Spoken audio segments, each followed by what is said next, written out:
Next speaker is Dr. ARUNDHATI Borthakar, who's our next speaker. She's a consultant cornea and anterior segment and refractive surgeries at the AIOS Center, Guwahati, and a very popular figure in her parts and on the national screen. And she is going to show us her teaching pearl. On to you, Dr. ARUNDHATI. Thank you so much, Dr. Chitra, for this opportunity. I actually sharing a very simple case in the midst of all stalwarts. This is nothing but a very hard cataract, which I plan to do. And of course, I couldn't see the details of it. So can I have my video playing?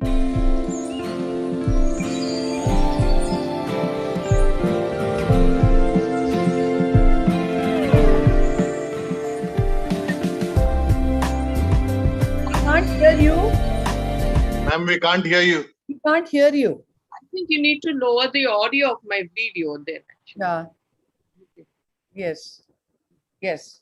So this was a routine case by the Centurion machine where I started phacoing. I prefer to do the step-by-step chopping with lateral separation, Dr. Vasavada's technique. And just as I was chopping the first few pieces and trying to eat it up, I was feeling that there was a little release in the pressure, and I anticipated a posterior capsular rent in the around the 6 o'clock position. And of course, when I started eating up my first pieces, I could see behind, I don't know whether it's very clear in the video, that something which looked like a PCR, you know. And of course, when I anticipated this, I ate up this piece. And of course, just to be sure that the PC rent is what I had anticipated and what I was observing, I started eating up my second piece.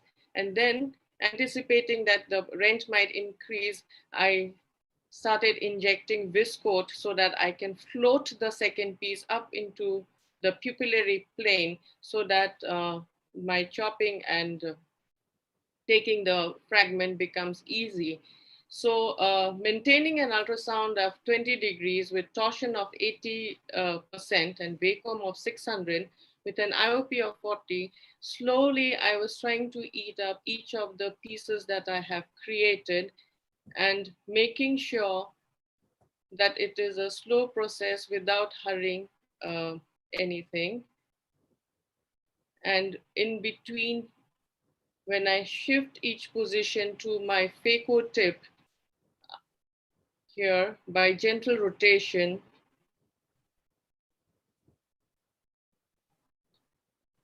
I ensure that the tip is well stuck into the apex of the triangles that I have created and float these pieces up to the pupillary area, as you can see here, and very slowly and keeping my nerves, I have started, and wherever I felt it's necessary, keeping the chamber stable, I even cracked into smaller pieces and used viscoelastic to float the pieces up into the viscoat primarily to float the pieces till I could eat up each and every fragment uniformly. As you can see, and at the end, I think the posterior PC rent becomes quite obvious. The last bit which I'm floating into the pupillary plane by using viscoat, and of course eating it up. The rest of the surgery was pretty smooth, and you can see the rent. So without losing any pieces to the vitreous cavity or having any vitreous prolapse, I could eat up the pieces of hard cataract and implant an Acrosoft lens at the end of the surgery.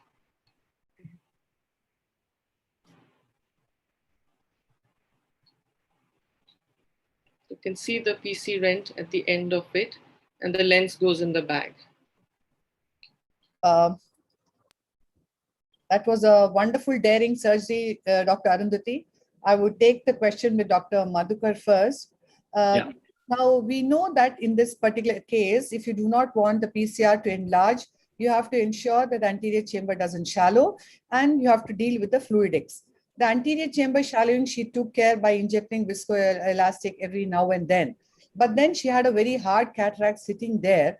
So I'm really interested in knowing what play with fluidic she could have done, because we could not bring down the phaco power significantly. Otherwise, she would be just tossing the nucleus because it was quite a hard nucleus. So the question number one is, when you have nearly the entire nuclear fragments sitting in the bag, when would you take a call to continue doing phacoemulsification as in this, or when would you like to convert? Dr. Madhukar? Yes. Well, I think it's feeling what we have. If you feel that if you're not able to manage, if your nerves are not, if you feel that you won't be able to do it, or if you feel that there is some vitreous which has come into the anterior chamber and that will be clogging the port, so that's when I'd like to convert, and then with the help of a vectis or not to let the nuclear fragments fall into the vitreous. That would be my primary goal. And I would err more on the side of conversion to extracapsular cataract extraction. No, I think I can't really describe it exactly when I would like to convert, but as Arundhati did, I think she did it very well. And fortunately, the vitreous did not come out, but we can't know, we can't predict when it will come into the anterior chamber. So, but if there is some vitreous which is mixing with the nuclear fragments, then I think we can't go ahead with the phacoemulsification. The whole nucleus will just jump into the vitreous. Yes, Dr. Saurabh, would you like to tell something on this? Yeah, I think amazing surgery, ma'am. I think it was, I think you held your nerves. That's what I think most important. I think intact hyaloid, low IOP phaco, as you rightly did. I think you reduced it to 40 centimeters and you used viscoat during the surgical procedure all throughout. I think these are the three perfect decisions which made the surgery successful.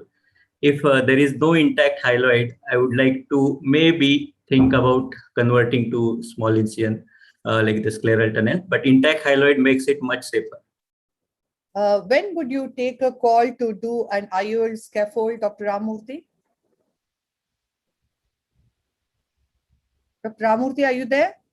Yeah, he's muted, I think. Oh, yeah. Oh, okay. Hi, joining in. He's muted. Yeah, I think, yes. no, I think great surgery, Dr. Arundhati. Very well done. And in case I find that as far as your direct question about AIOS scaffold is concerned, if there is a limited PC rent and the nucleus fragments are there and much of it has been evacuated, if we can bring them up into the anterior chamber and tamponade the PC rent with a dispersive viscoelastic, then I'll slip in an intraocular lens, either in front of the iris or in the sulcus. And that would prevent the nucleus fragments or even the cortex from dropping in, and subsequently go ahead with the phacoemulsification, cortex removal, and roll the lens into place. I think in these situations, though she did place the single piece lens and it seemed to have gone in quite comfortably. And I saw that the leading haptic was going in the area of the PC ring. And I would, in these cases, always recommend a 3-piece lens. The only difficulty being that you might have to enlarge the incision from 2.8 to 2.2 to 2.8. There is a versatile lens, and just in case the lens is not stable, once you have introduced into the back, you can just slip the whole lens into the into the sulcus and create an optic capture. And the rexus was also quite small. In case you have a problem later on, it's also easier to fix these lenses to the sclera. So I believe that whenever you have of course, you have a small punched out lesion, everything has gone off very well. I have put in single piece lenses. When you have a large PC rent like this, even though you might proceed with these parameters at the phacoemulsification, it's a good idea to go ahead with a single piece lens. As far as the three-piece lens, as far as the parameters itself is concerned, she did mention that she was using a Centurion, and I would drop my intraocular pressure to 20, Yes. and keep all my parameters pretty low. Vacuum at around 250, irrigation would be just about 28 or 30. So it's essentially slow motion phaco that we are looking at, and repeatedly fill in the anterior chamber with dispersive viscoelastic, especially in the area of the PCRN. And especially when you're removing the irrigation cannula or the phaco probe, the dispersive viscoelastic should go into tamponade the vitreous phase, but otherwise very well done. Dr. Satyajit, And would you one ask? last thing is that even though the surgery seemed to have gone in very well, at the end of the surgery, I would definitely like to put in some translunar state and diluted and ensure that there's no vitreous strands. Even though you think you have a round pupil, everything has gone off well, you sometimes end up finding a few strands over there, and that could be handled right at the first stage itself. Satyajit, you have anything to ask? No, ma'am. Nice surgery. She managed it well. Yeah, she managed it. Dr. Namrata, you have anything to add? No, I think it's, very easy to say I'll agree with whatever Dr. Ramamurthy said. So Yeah. he really, gave all the options and all the solutions thereof. And Arundhati, of course, I saw the latter part of the surgery, but really very well managed. Yes. Thanks, Arundhati. That was a very daring surgery which you did. Stay on with us and watch the others performing very well.